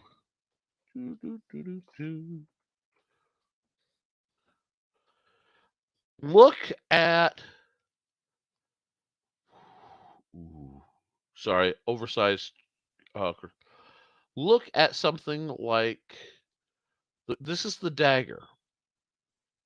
What this is functionally, if you look at the angles, is a straight version of half of a antler dagger. Now, while they are very cool, you'll know one thing you need to look is, does the design have longevity? Because if the design does not have a lot of historical longevity, it may not, it may have limitations in application. Now, a lot of people may practice it because it's cool. I run into this a bit. But something like that's going to give a very similar grip, but allow her to function. But I'm going to say, as natural as the striking might be, she may actually want even something like that if she likes the curve. I don't like the sharpness here, and I don't like the wavy, but I get what they're saying. Anyway, we will not look at the swords and get distracted, Nick. But a subtle curve and advance, very actually, of all things, I'm referencing Count Dooku's orthopedic sabers, but that could work. I just think you're going to find that, given her height disadvantage, very often it's going to be extreme enough she'll want a couple more inches of fighting blade. Let's see what we got here. Let me go here. Boop. Let's see, because there's a mutant close well, stranger pairs.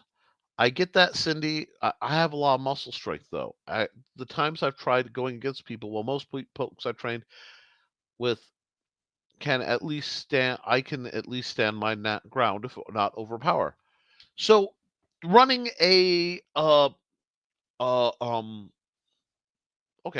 So you're running. Wow, I'm sorry. To run a fantasy thing, you fight like a dwarf, like a classic fantasy dwarf. You very advanced, but a rooted advance. Striker based. I'm really, man. What are those axes? Okay, I gotta look up something up here. we're gonna go here. We're gonna say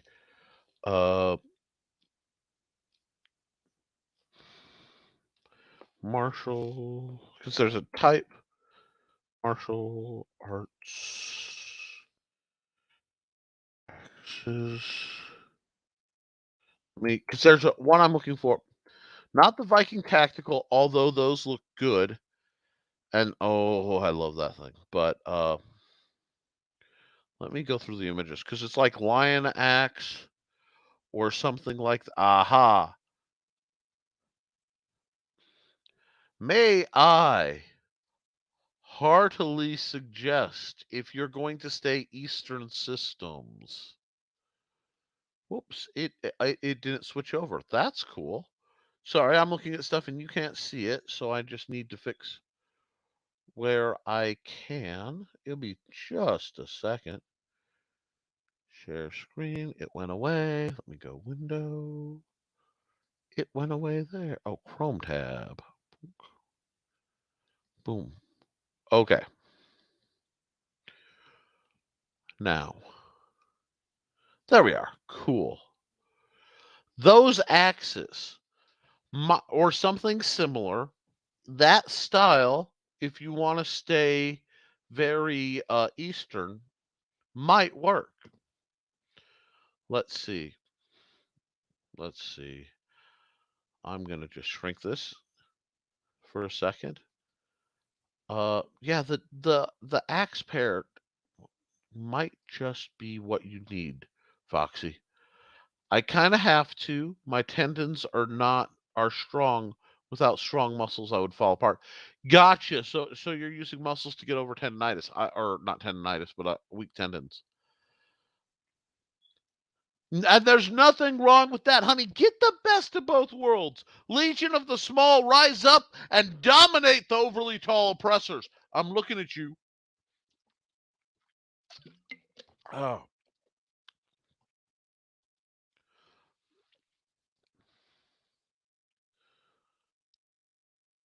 Oh yeah, you're not you that's the problem with somebody who is grounded. Because if let's run another analogy. I finally figured out who our dear friend Foxy's fighting style reminds me of. Toph. Yes, everyone's favorite blind airbender. Oh, airbender, earthbender. A wide ground, aggressive fighting style. You can't hammer somebody who's built like a dwarf down. They're already standing on their foundation. It's almost impossible to crush them. Lower center of gravity. That game doesn't play. I'm still saying, put a shield on her arm. I'm so serious. Put a shield on her arm. It won't hurt anything to give it a try. Get yourself a snow sled and add some straps. They're not expensive this time of year. Seriously, just go down to Wally World or wherever your local retailer is. Buy a saucer sled, the plastic ones, and strap it. You could just drill some holes, reinforce it with washers, and run some ropes just to give a field of protection if you don't have a riot shield. Because I really think that because you also can shield bash and strike with the edges. Remember, a shield was not passive when done properly. So yeah, I think that might work. Let's see. Cindy Kep says, "I hear you." Rocket 10. Yeah, there's a lot of that going on. Can, Right now, it's undifferentiated connective. Oh, God. I love when doctors are that useful. Of course, my brother's an idiot, too. See, you should have been able close it and stomp on his foot. Ha ha! John, that was a send up to John Miner. I love you, man. Uh, but yeah, try these styles. And I could be wrong. It may not work for you. But don't be afraid. Don't be afraid to try Eastern. Don't be afraid to try Western. It will translate if you do the body mechanics right.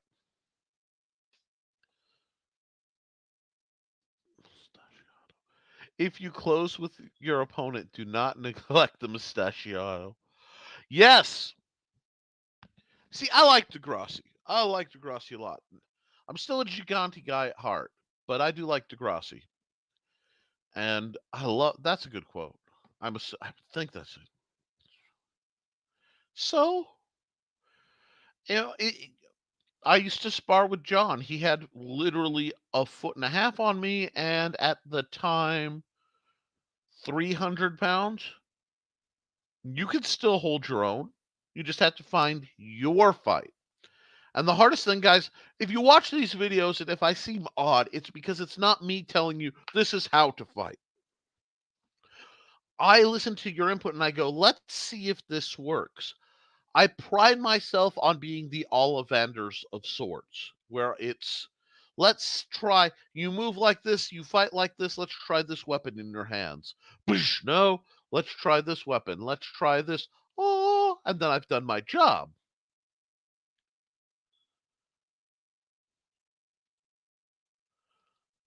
Awesome. So you've got the strength to power it. With that much strength, I'm really thinking gross motor skills might be your bread and butter. And the way you're moving, have you thought about Krav? A thesis. Have you thought about Krav? Krav Maga. Um, I think that approach might work really well for Foxy. And that's going to flow into the short weapons because you still don't want to lose the leverage game. So yeah, look into Krav Maga. Just watch the demonstration videos. Always look for the guys who aren't about the awards. Any martial artist who's all billowing about the awards, those aren't the guys to watch. Anybody who's self-aggrandizing probably needs to be. The ones who are really good usually don't. Uh,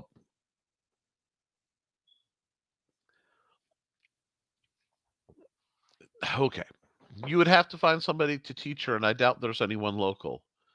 Um, you might be surprised.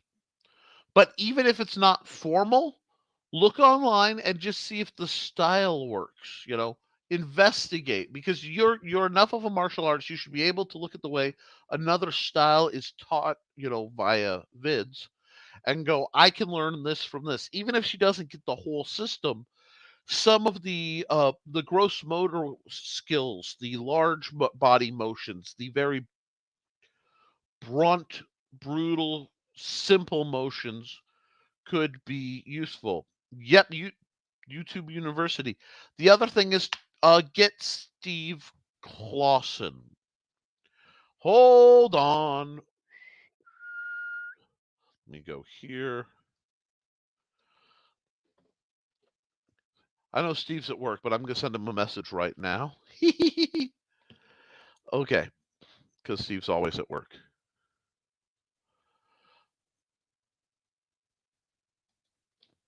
Let me see. As soon as that opens up, here we go.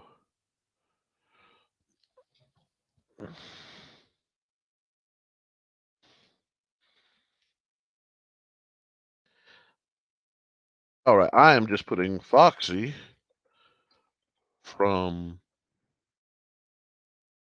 the live stream comments so he knows which Foxy I mean. Because we know a lot of Foxies and kitties. One skunk. He's a good guy though. Odd, but good. Needs Krav Maga reference info to see if it works for her.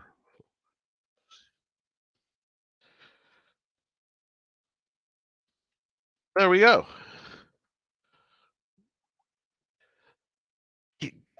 If there's resources to be found, Steve will probably put it up at his convenience.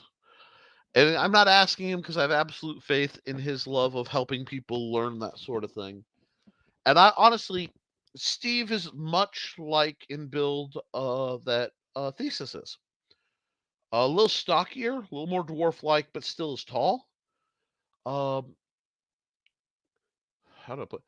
Steve is more like the Norse dwarves, if that makes sense, rather than the D&D dwarves.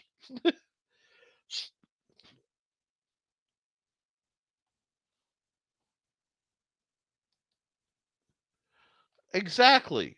So let's find a good tanking style. All that screams to me shield work. If you have mobility issues, if you have lots of strength but not a lot of dexterity, if you love it, put a shield on it. And that, it doesn't have to be a big shield, but give that a try even for a while. It may really, offhand shield work may really help you find your fighting center. And then after a while, you can discard it if you don't like it. But I really, I don't mean to harp, but I think you should try to make at least a limited shield.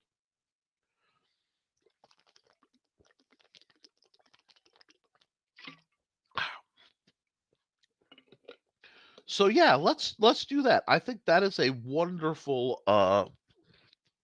access. I was going to spend a lot of time talking about, hey, are you having trouble finding out what you want to just do for Christmas? But I guess I'll do that next week because this has been far more fun. I love helping you guys out with problems. Um, and yeah, that's what you want to do. You want to build on your strength. If you are stout and you don't have a lot of mobility, you either want a shield or a spear. And then the other neat thing is you can easily take a small weapon like the Deerhorn Antlers as basically your version of really aggressive brass knuckles and keep them as those are your fallback weapons. I always went into melees with at least one backup dagger. Oftentimes a backup dagger and a spare buckler just in case my hands drop my weapons or I need to hand something off to somebody else. So yeah, let's look into that and tell me how that goes. And if I've upset you or you disagree, please, I apologize for any upset. I usually don't get this comfortable setting down, but this really feels like my bailiwick. And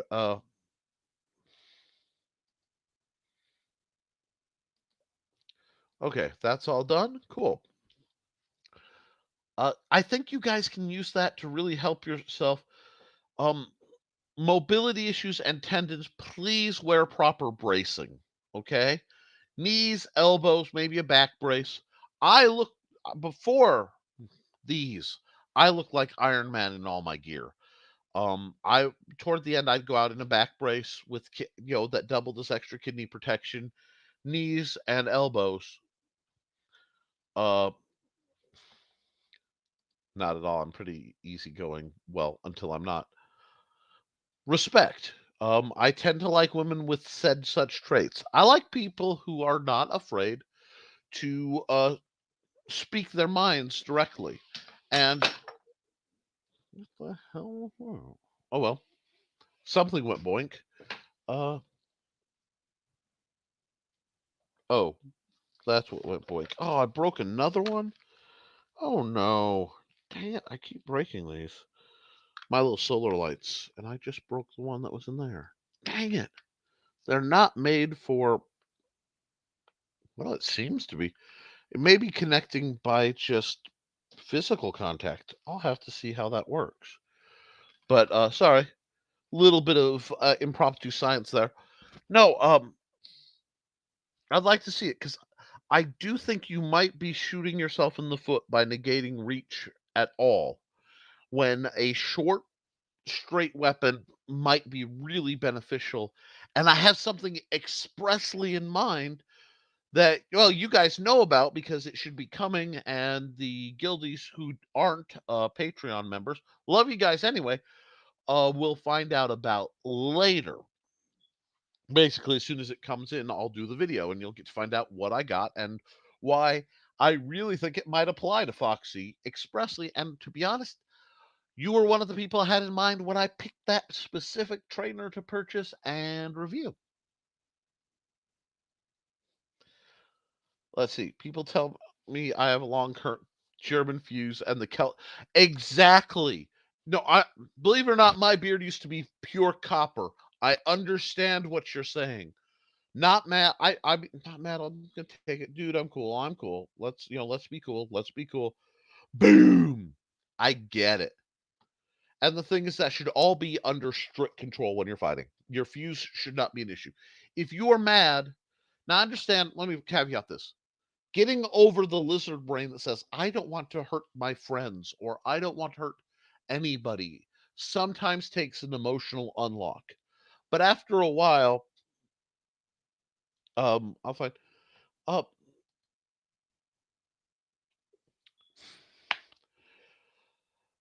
thesis. You can make a very light duty spear trainer very simply. There is a flange piece. It's about this big, has 2 or 3 holes drilled into it, and it accepts the end of a chunk of PVC.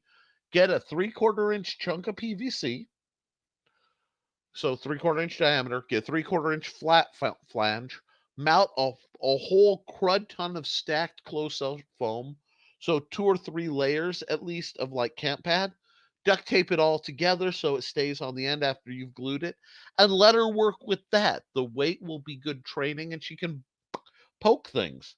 A whole project should be, especially if, at the most, $15, probably less, depending on if you have the duct tape and or camp pad to do it at home. So yeah,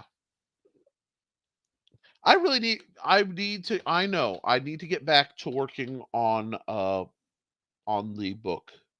And I haven't because frankly long-term typing has been incredibly difficult for me with my hands. That's why I haven't published anything in a while. It is, as the temperature drops, I do better. So once we get a few more degrees, I should be able to get back working and maybe get my head clear. Oh, but yes, a spear trainer. That's okay. That's the magic answer. That's why I have so many trainers. Because once I have somebody and I teach them the basics of how to make a simple sword go, everybody learns on the same rough size sword. Um, they learn the same basic system. That way, that's a Rosetta Stone when I deal with them. But there's also this period of what works for you, and I just lay out. I've been collecting trainers for 20 years. I have dozens of sword trainers, and I just lay them out, and I go, try them, put it in your hand. What feels right? Don't worry about what looks right. Don't worry about necessarily what you think is cool, although that is a part of it. What you're doing is cool is a vital part of what we do because that's what's going to get you through the when it hurts or it's trying or you're tired and you just want to play video games, but you really need to do some drilling to stay in form. The style, like, this is my man Zorro. Zorro is a huge part of why I'm a fencer. Scarlet Pimpernel, much less, but there, the Three Musketeers, there. Um, remembering why and what they represented as characters and why I started learning is what keeps me fighting when it hurts to do so. And knowing that, let's see. Well, see, and that's the other thing. You can make an axe trainer. I talk about that here. The fighting axe. You can make an incredibly lightweight axe trainer a couple ways. Let me see where my happy little diagram is. That's how real axe works. Where is it? The grips, the blows, the hooks. Here, there you go. This is how to make a boffer axe. Okay, it's in the book. I can send you the chunk if you need it, but it really boils down to you need to make a double axe blade shape. Work on a single axe first. Uh, have your wood weld or basic spray adhesive, whatever. Put it around 2 end caps.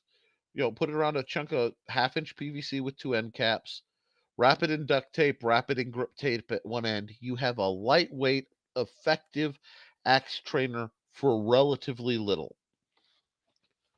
So I can send you the picture off of that. It's in my book. My book is very, very inexpensive if you haven't. Um, but yeah, I think she a light grade axe, because you got to remember, people think axes and they think well, let me see. Oof. Oh, it's all buried. I'm gonna move your stick, move these weapons. Why did this axe is contrary? They think something big, equivalent big like this, although this is actually very light. And this was by Vulpes Training. That's it. It's an Etsy shop, and I love this thing. Purple Heart Armory has some very similar, but this was given to me by Steve Clausen, and one day I'll get to hit somebody with it. Um, it's already got some scratching from different swords and things, but that's okay. I don't treat my trainers nice. I treat them like they're tools. Um, but a stock reduction plastic axe will give her plenty of training for light axe work. Don't get caught up in thinking the weight needs to be severe, because you can do, I mean, shoot, give me a second. Something like this looks like the axe of Ragnar. Yeah, it does, doesn't it? Uh, hold on. Give me just a second. And yes, I'm not going to get any, credit for this, but we're going to go. See. Let's see. Give me a second. I gotta get there. Do do do do do do do. Boop.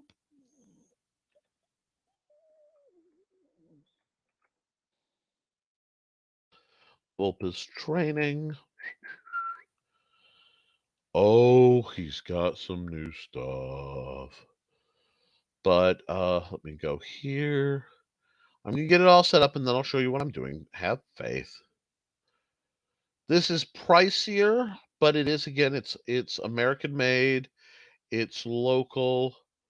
Ooh, that Zanzibar. Nick, don't get distracted. You're working.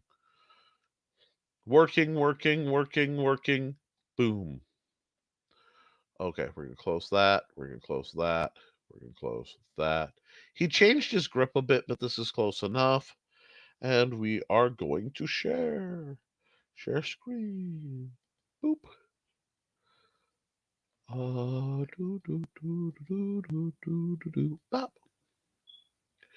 Alrighty. Boom. You guys don't need to see that stuff, but this is the origin of my axe that was sent to me by Steve Clausen. It's 50 some odd bucks right now. Say on sale for 2 hours. This is light. It is effective. I haven't gotten to fight with it, so I don't know how well it'll hold up. But I have really good feelings about what this guy does, and every time he works on things, it gets a little better. So I would really, really, because he's including his cost to ship, consider something like that, or just looking at the Vulpes Training site. There's some really neat trainers in here. Some I've seen, some I haven't. And they make me a little bit lustful. Ooh, ooh, that's pretty. But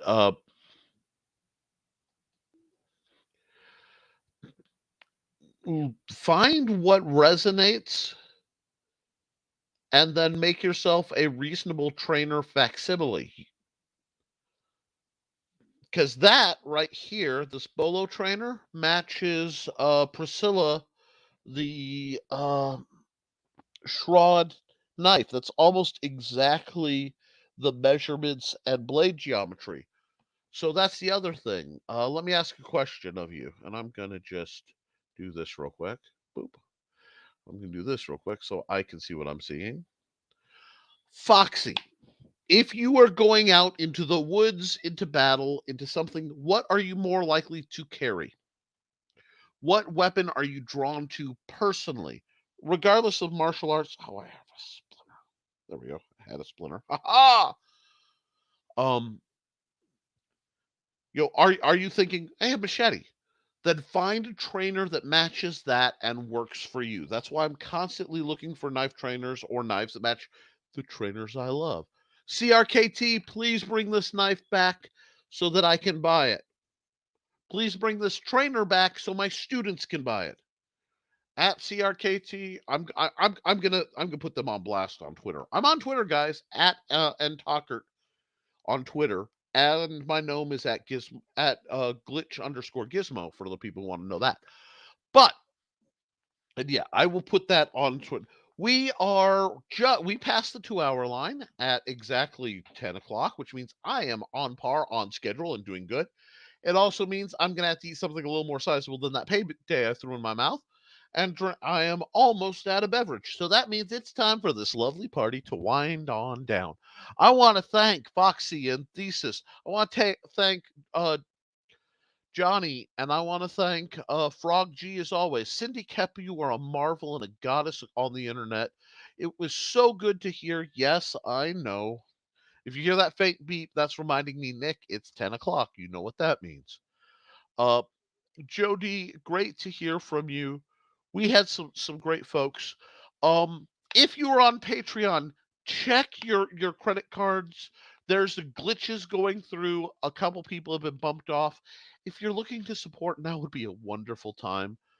Um, I c- a dollar a month goes to me buying trainers so I can tell people like Foxy, yeah, this is lightweight, it'll work for you, or no, it's a little heavier, clunky, and allowing me to maintain the repertoire with builders, because I might try to get a hold of the uh the guy who does Volpus training after I do another full review on his axe and I really get to hear about how he got into it. I'd like to know more. Maybe I can do interviews someday of the retailers. I'd love to do that. I'd love to talk shop a little bit if that's something you guys would be interested in. But for now, guys, thank you so much. Uh Yeah, machetes. There are several machete trainers, and we can talk about that. Thank you for being the wonderful people you are. All right. If you want to support my channel, you can join the Patreon, which has been scrolling at the bottom. You can go to Amazon.com and buy either the Simple Sword or the Fighting Axe or any of my fiction or my game books in the Big Stompy Robots line, or Melee if you are a game minded martial artist, if you want to do tactics drills. I have a lot of stuff coming up in the near future there, so you're going to want to pay attention. Patreon members get to hear about pretty much anything and they dictate. They say, Nick, I want to hear about this weapon. If I don't know, I will try to find out. Other than that, guys, please be good to yourselves, be good to each other, keep your guard up, and as always, folks, support your local swordmaster.